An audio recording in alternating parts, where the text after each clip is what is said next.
Tapo tayo sa ngalan ng Ama, ng Anak, at ng Espiritu Santo. Amen. Maghari nawa ang kapayapaan sa tahanan ito at sa lahat ng mga nangyayarahan dito.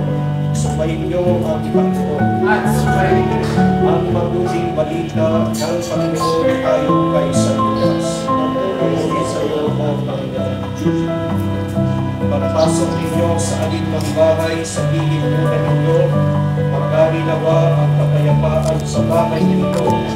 Kung maibigin sa kapayapaan ng nakatira roon, sa kanila ang kapayapaan. Ngunit kung hindi sila makakalimuto.